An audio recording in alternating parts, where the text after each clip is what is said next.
రాష్ట్రంలో ఒక చర్చ కూడా నడుస్తుంది. ఎందుకంటే మీరు ఆ పార్టీలో ఉన్నారు కాబట్టి, బీజేపీ పార్టీలో ఉన్నారు కాబట్టి, మీ పార్టీకి సంబంధించినటువంటి ఎంపీ బండి సంజయ్ కొడుకు సంబంధించి ఇష్యూ బాగా నడుస్తూ ఉన్నది. అంటే అధికార బలంతో వినియోగించుకొని బండి సంజయ్ కొడుకు మైనర్ బాలిక పైన అత్యాచారం చేసిండు, రేప్ చేసిండు. సో ఈ కేసు నుంచి తప్పించుకునేందుకు బండి సంజయ్ ప్రయత్నం చేస్తూ ఉన్నారని ఒక వార్త కనబడతా ఉంది. ఈ ఈ సంబంధించిన విషయంలో మీ స్పందన ఏంటి? బండి సంజయ్ మంచి లీడర్, బీజేపీ పార్టీకి ఒక పెద్ద గొప్ప ఆస్తి ఆయన మీద బురద జల్లేటటువంటి కోణంలో కూడా మనం చూడాలి. ఇది రాజకీయ పార్టీలే, అదే ప్రజా సమస్యలు 90 ఉన్నాయి. ఫీజు రియంబర్స్మెంట్ లేదు, ఉద్యోగాలు లేవు, దాని మీద ఎవ్వడు మాట్లాడాడు.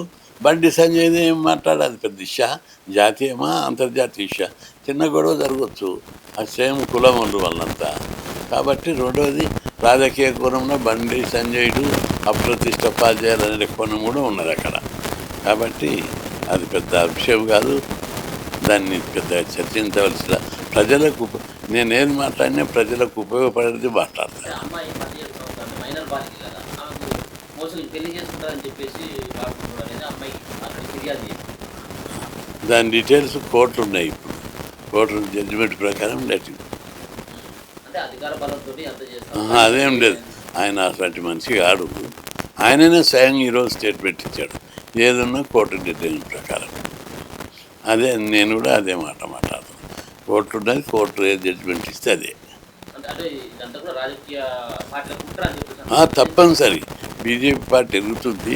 బీజేపీలో ఉన్న ప్రముఖ నాయకులందరి మీద బురద చల్లాలి, పార్టీని బలహీనపరచాలనే కుట్ర ఉంది అక్కడ. మీ పార్టీలో ఉన్నటువంటి వాళ్ళకి అట్లా అదర్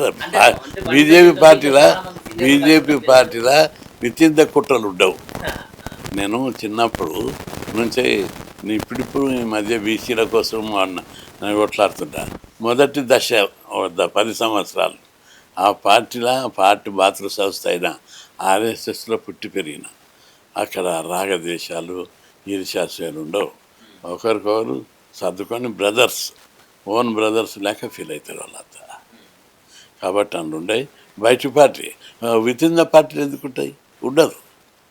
పార్టీ అధికారమే రాకపోయా. అంటే మీరు అంటున్నారు పార్టీలో పెద్ద నాయకుడు బండి సంజయ్ అని. అవును, పెద్ద నాయకుడు. ఇంకా అంటే దానివల్ల ఆ పార్టీలో వచ్చేటోళ్ళకి ఏముంది? దానివల్ల ఏముండదు. పార్టీలో ఆయన బ్లేమ్ చేస్తే వచ్చేది పార్టీ అధికారంలోకి ఎట్లా రావాలని బీజేపీలో ఉన్న ప్రతి ఒక్కరి ఆలోచన ఒకటే, పార్టీని ఎట్లా అధికారంలోకి తెస్తాం. బీజేపీలో ఉన్న ప్రతి నాయకుడు, ప్రతి కార్యకర్త, బీజేపీ పార్టీ నాయకుల పార్టీ కాదు, కార్యకర్తల పార్టీ. కాబట్టి పార్టీ ఎట్లా అధికారంలోనికి రావాలనేది చూస్తాం.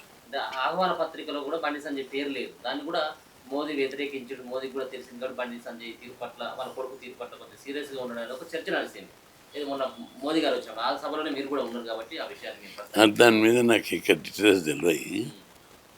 కానీ బహిరంగంగా చర్చించేది ఇదే, పార్టీ అధికారంలోకి వస్తుంది, భయపడుతుండాలి. అందుకే రాజకీయ కోణంలో బురద జల్లడం అనేది కామన్.